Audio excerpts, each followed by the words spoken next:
खैर, मिमी and the magic of moonlight सुनने में किसी आम बच्चों की कहानी जैसा लगता है ना, लेकिन असल में ये अपने डरों का सामना करने और जो चीजें हमें डराती हैं उनके पीछे छिपी खूबसूरती को खोजने की एक बहुत ही गहरी और शानदार कहानी है। तो चलिए बिना किसी देरी के इस कहानी की गहराई में उतरते हैं। कहानी शुरू होती है एक ऐसे एहसास से जिसे हम सबने कभी न कभी महसूस किया है। मुझे अंधेरा पसंद नहीं है। यही हाल है हमारी मुख्य किरदार मिमी का। मिमी एक छोटी सी प्यारी सी बिल्ली है। दिन भर तो वो एकदम बेखौफ होकर खेलती है, उछल कूद करती है, लेकिन जैसे ही रात होने लगती है मानो उसकी सारी हिम्मत जवाब दे जाती है। तो सबसे पहले सेक्शन 1 मिमी नाम की बिल्ली से मिलें। मिमी का घर दिन के समय तो एकदम खुशियों से भरा रहता है। हंसी, खेलकूद, सब कुछ एकदम परफेक्ट। लेकिन दिन से रात का जो बदलाव है वो उसके लिए किसी बुरे सपने जैसा है।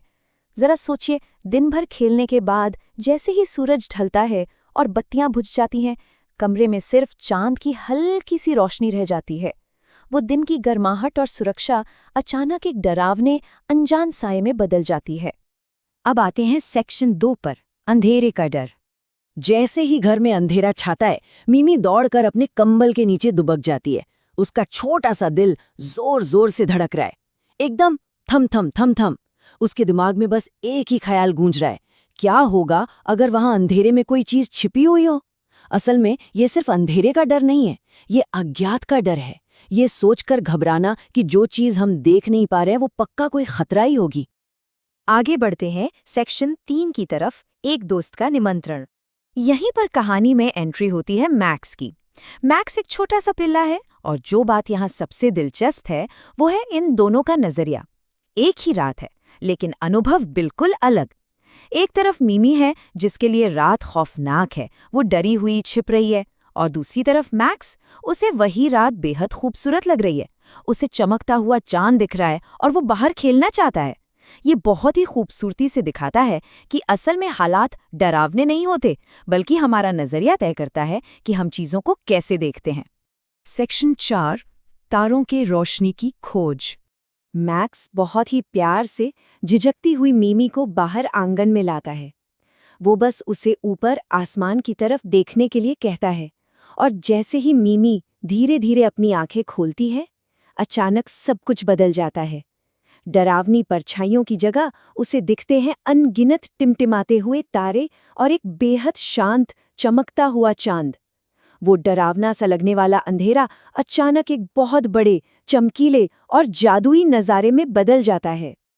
उस नज़ारे को देख के मिमी के मुंह से बस एक ही बात निकलती है, ये तो बहुत खूबसूरत है।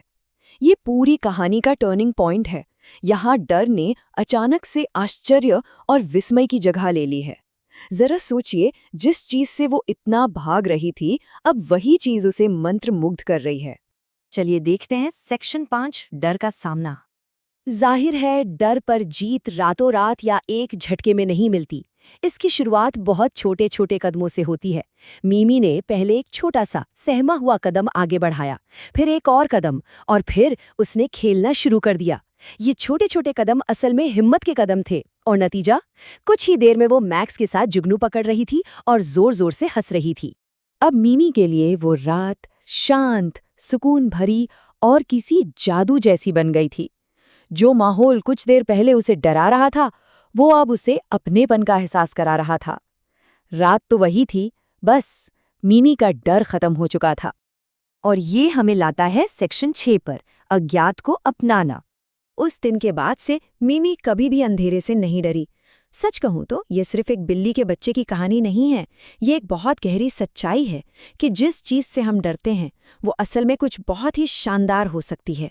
हमारी चिंताएं अक्सर हमें उन खूबसूरत अनुभवों से रोक देती हैं जो उसी अज्ञात या अनजान चीज में हमारा इंतजार कर रहे होते हैं। कहानी का अंतिम और सबसे अहम संदेश भी यही है, अज्ञात से मत डरो। कभी कभी ये हमारी सोच से कहीं अधिक सुंदर होता है। यह हमें याद दिलाता है कि अनिश्चितता हमेशा खतरे की घंटी नहीं होती। कई बार ये नए और जादुई अनुभवों का रास्ता भी खोलती है।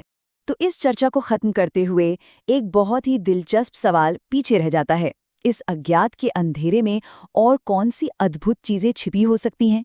अगर हम भी अपने डरों को किनारे रखकर उस अंधेरे में कदम रखें, तो शायद हम भी मिमी की तरह सितारों से भरे आसमान को खोज लें। बस जरूरत है तो एक छोटा सा कदम उठाने की और ऊपर देखने की। इस कहानी के सफर में साथ जुड़ने के लिए बहुत बहुत धन्यवाद।